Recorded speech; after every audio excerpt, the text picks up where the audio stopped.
Jean-Pierre Mocky, pourquoi le choix de l'Ardèche comme lieu de tournage pour le Cabanon Rose? Cause d'un fait divers que j'ai lu dans un journal qui s'appelait Détective. Ça s'est passé en 1924 dans la région. Alors, quelle région? Je pense que pour des questions purement... ils n'ont pas voulu dévoiler exactement où ça s'était passé. Ils l'ont situé dans un village qui n'existe pas. Alors donc il a été difficile. Après on a appris que ça s'était passé à Seillan, petite ville, petit village de la Drôme.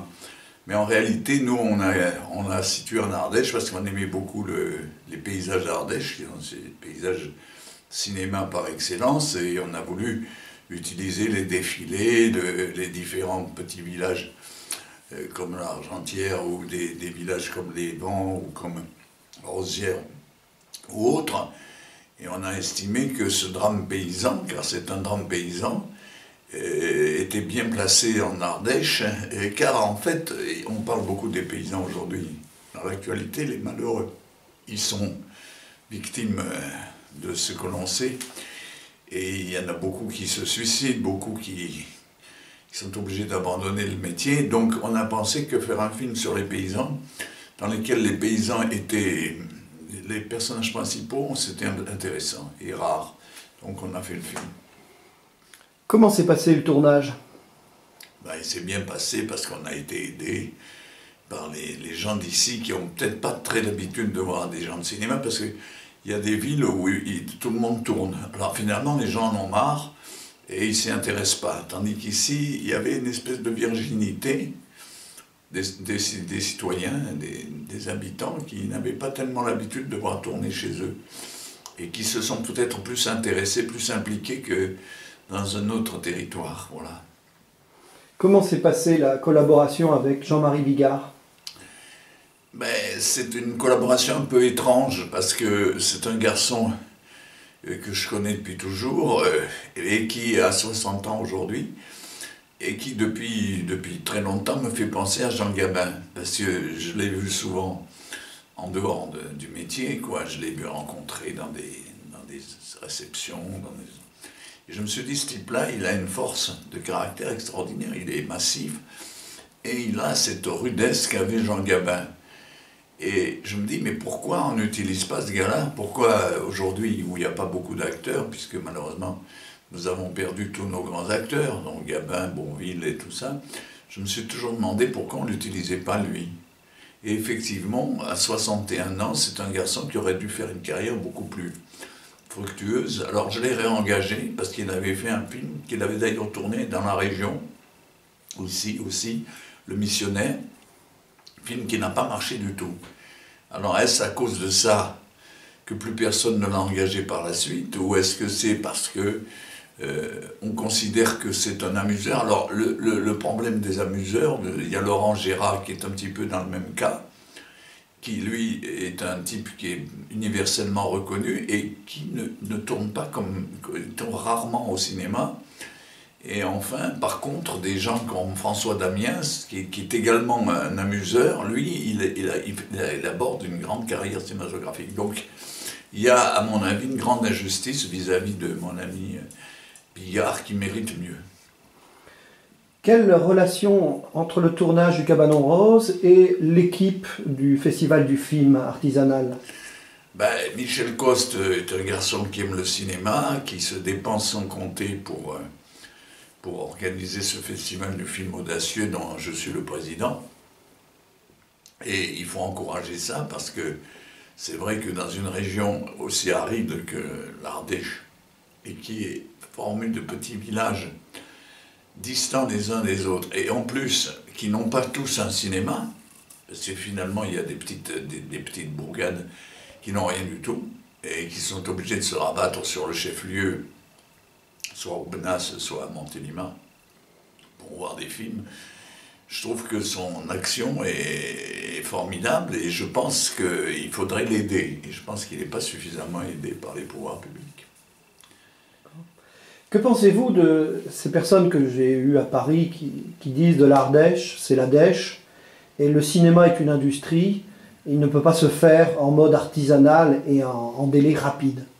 Moi, je pense qu'au contraire, l'Ardèche est un pays qui peut accueillir beaucoup d'artistes, comme d'ailleurs à un moment donné le plateau des Mille Vaches a accueilli plein de hippies de l'époque qui se sont tirés de Paris parce qu'ils en avaient marre, ils sont venus s'installer sur le plateau du Larzac et des tas de trucs comme ça. Donc on est dans un territoire vierge, aride, mais en même temps très humain, où il peut se passer beaucoup de choses artisanales justement, où on peut recourir à un système de production très très artisanal de façon à aider des jeunes réalisateurs, etc. Parce que c'est un terrain propice, si vous voulez, aux artisans, quels qu'ils soient, ce sont des artisans qui fabriquent des lampes ou qui fabriquent n'importe quoi, mais c'est un pays, l'Ardèche, qui encourage, si vous voulez,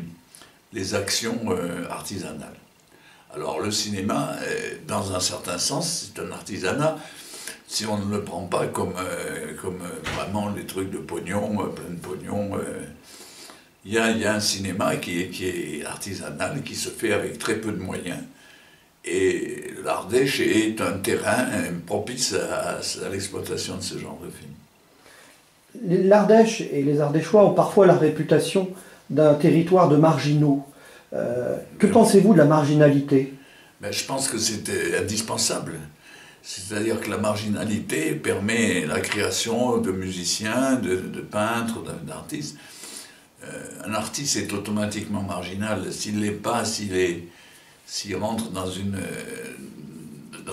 le commerce, dans le snobisme, etc., ça ne marche pas. Donc ça veut dire que le fait que ces Ardéchois soient tout à fait à part, sont des gens tout à fait à part, moi je trouve que ça encourage, si vous voulez, à ce qu'ils font, qu'il se passe des choses intéressantes. Donc pour moi, la marginalité est une qualité dans ce cas précis. Voilà.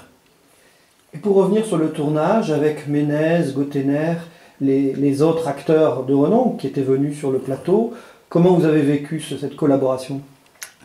Ben, écoutez, à la suite de la mort de mes nombreux camarades, Bourvil, Fernandel, Michel Simon, Philippe Noiret, Michel Serrault, etc., peu à peu, le paysage des acteurs célèbres s'est diversifié. Il n'y a plus ces grands monstres qui ont disparu les uns après les autres. Je viens de perdre Galabru par-dessus le marché. Et si vous voulez, on a pu réunir encore ces quelques acteurs qui sont dans le cabanon rose, c'est-à-dire Bernard Ménez, Gottener, Henri Guibé, des gens comme ça qui sont, grâce de Capitaine, qui sont des acteurs qui sont restés de l'époque. C'est encore des vestiges parce que tous ces acteurs que je viens de citer ont tourné un jour ou l'autre avec tous ces grands acteurs disparus. Par conséquent, il reste comme un parfum de... Quand vous voyez Ménez, vous savez qu'il a tourné avec De Funès, vous savez, tourné avec Galabru, il est de la famille. Donc c'est comme si vous aviez une grande famille, puis il y a plusieurs personnes de cette famille sont mortes, mais il reste leurs descendants. Et c'est ces descendants qui continuent à travailler avec vous. C'est-à-dire, vous avez l'impression de garder les mêmes gens, c'est-à-dire la même... Quand je vois Ménez, ça me rappelle Galabru et Carmé, des gens comme ça. Donc ça me laisse dans l'histoire du cinéma, si vous voulez. C'est-à-dire, donc je ramasse tout ce qui reste comme acteurs qui ont connu d'autres acteurs qui ne sont plus là. Il vous est parfois reproché par la profession d'être un réalisateur qui ne dirige pas ses acteurs ou peu. Qu'avez-vous à dire à ce propos? Mais les acteurs, on ne les dirige pas, on les conseille, c'est pas tout à fait pareil. Parce que diriger un acteur, il y a eu des metteurs en scène qui l'ont fait, par exemple Robert Bresson a dirigé des acteurs, mais comme il parlait faux, il leur donnait des indications qui étaient mauvaises. Un metteur en scène, c'est quelqu'un qui suit, si vous voulez. C'est comme un dessinateur, c'est quelqu'un qui suit un artiste et qui regarde ce qu'il fait. Alors, avant le tournage, il lui dit: qu'est-ce que tu veux jouer? Tu veux jouer un ivrogne? Alors, il faut que tu parles pas rapidement, il faut parler lentement. Un ivrogne, c'est ce que fait Bigard dans le film. C'est-à-dire, tu es sous, mais pas tout le temps. Donc, tu parles, tu te cherches tes mots, parce qu'un type qui a l'habitude de boire, il a du mal à s'exprimer. Et bien, à ce moment-là, une fois que vous lui avez dit ça au début du tournage, vous n'avez pas besoin de le diriger. Vous pouvez simplement lui donner des conseils s'il ne le fait pas. C'est-à-dire s'il ne fait pas ce que vous lui avez dit au départ. C'est-à-dire s'il ne parle pas avec une voix pâteuse, vous allez chaque fois qu'il ne le fait pas, lui dire de le faire. C'est ça, la direction d'acteur. Mais on ne peut pas diriger un acteur, ça ne se passe forcément, si vous voulez, lui dire « toi tu vas faire comme ça ». Moi, je te dis, donne-moi une cigarette, alors tu vas me répéter, donne-moi une cigarette, de la même façon que je l'ai dit moi. C'est pas ça le truc. Et là, il y a une incompréhension, si vous voulez, les gens ne comprennent pas ce genre de truc. Ils croient que le réalisateur, c'est quelqu'un qui doit imposer un ton ou un geste. Si quelqu'un fume une cigarette, il peut la fumer en tenant ses doigts comme ça ou comme ça. Il n'y a pas de... Je ne vais pas dire à un type, tiens ta cigarette comme ça plutôt que comme ça. Il va le faire naturellement, il va faire comme lui a l'habitude de le faire.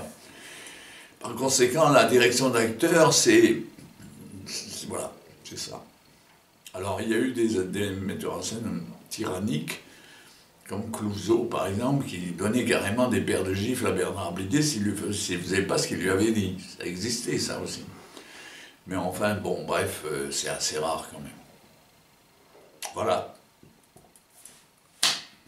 Très bien, merci. D'autres projets pour l'Ardèche? Oui, mais on va faire un film d'ailleurs en Ardèche, un nouveau film, au mois d'août.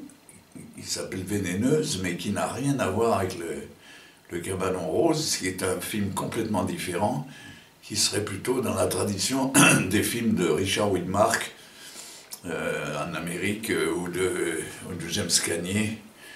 Des grands cinéastes, des grands acteurs américains. Ça se passe dans la montagne, c'est vraiment le décor est tout à fait choisi, le décor de l'Ardèche, et il convient parfaitement. Merci beaucoup Jean-Pierre.